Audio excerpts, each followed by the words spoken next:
தமிழக வெற்றிக்கழக தோழர்களுக்கும் தமிழ் சொந்தங்களுக்கும் அன்பு வணக்கம்.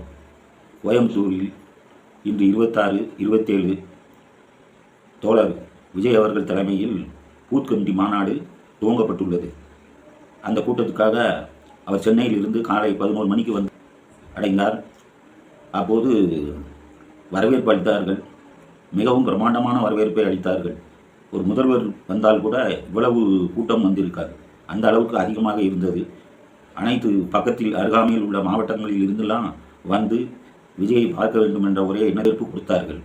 ஆனால் நான் தமிழக வெற்றிக்கழக தோழர்களுக்கு, தொண்டர்களுக்கு, விசுவாசிகளுக்கு, விஜயின் தம்பிகளுக்கு, விஜய் அவர்களின் அண்ணனுக்கு ஒரு பணிவான வேண்டுகோள், அன்பான வேண்டுகோள் ஒன்றை மட்டும் நான் சொல்கிறேன். அதாவது விஜய் அவர்கள் தோழர் மக்களை சந்திக்கத்தான் அவர் வெளியிலே வந்து கொண்டு இருக்கின்றார். அப்பொழுது தாவேகாவை சிறுவர்கள் என்றும் பாலகர்கள் என்றும் சில விமர்சனங்கள் என்னெல்லாமோ வைக்கிறாங்க. அது நீங்கள் பார்த்துக்கிட்டு தான் இருக்கீங்க. அப்படிப்பட்ட சூழலில் நம்ம எப்படி இருக்கணும்? நம்ம அந்த கோணத்தில் நம்ம போயிடக்கூடாது. நம்ம அமைதி காக்கணும், நிதானம் வேணும். நம்ம செயல்பாடுகள் நல்லா இருக்கும். ஒழுக்கம் தவறிவிடக்கூடாது. ஆனால் உங்களை ஒழுக்கமற்றவர்கள் என்று நான் சொல்லவில்லை. நாம் கடைபிடிக்க வேண்டும்.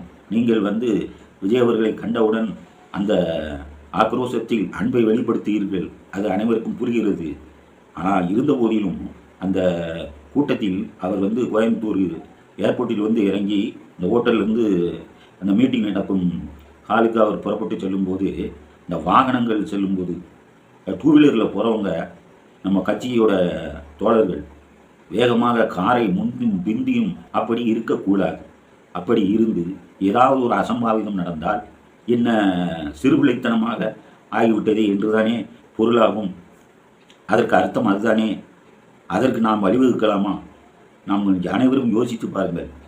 மற்றபடி அவரை பாருங்க. நீங்கள் நம்ம தான் அதாவது கட்சி தோழர்கள், தொண்டர்கள் தான் அவருக்கு ஒத்துழைப்பு கொடுக்கணும். ஒத்துழைப்பு கொடுத்தா தானே வர முடியும். ஒரு 10 பேரை பார்க்குறதுக்கு ஒரு கூட்டத்துக்குள்ளே வரலாம் இருந்தால் அந்த 10 பேர் அவருக்கு வசதியை செய்து கொடுத்தால்தானே அந்த 10 பேரையும் சந்தித்து செல்வார்.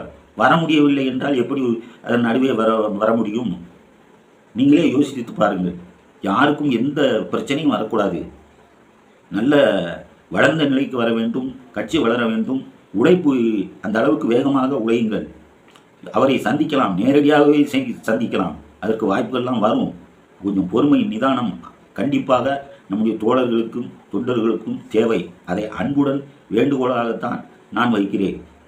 பிறகு இந்த டவல் துண்டு அவைகளை தூக்கி எறிவது, அதை அவர் ஆனால் அவர் அலட்சியப்படுத்தவில்லை. அதை எடுத்து அப்படியே தோளில் போட்டுக்கொண்டு நன்றி சொல்கிறார். திடீரென்று ஒரு ஆர்வத்தில் தோழர்கள் காரில் ஏறி அந்த டெம்போ டிராவலில் ஏறி அவரை வணக்கம் செய்து அவரை பாதம் தொட்டு வணங்குகிறார். இருந்தாலும் அப்படி செய்யும்போது ஏதாவது ஒன்று நடந்தால் என்ன ஆகும்? அதனால் பொறுமையாக இருக்கணும். முக்கியம், ஒழுக்கத்தை முதலில் கடைபிடித்து வழி நடந்தால் வெற்றியும் நிச்சயமாக நமக்கு கிடைக்கும். நல்ல பெயர்களும் நமக்கு கிடைக்கும். நல்ல ஒரு வலுவான கட்சி என்ற பெயர் என்று நமக்கு கண்டிப்பாக கிடைக்கும். அதை தோழர்களும் தொண்டர்களும் மனதில் வைத்து கொண்டு தன்னடக்கத்தோடு ஒழுக்கத்தோடு செயல்பட வேண்டும். இது தமிழக வெற்றிக் கழகத்தினுடைய வேண்டுகோளாக இந்த பதிவில் நான் வெளியிடுகிறேன்.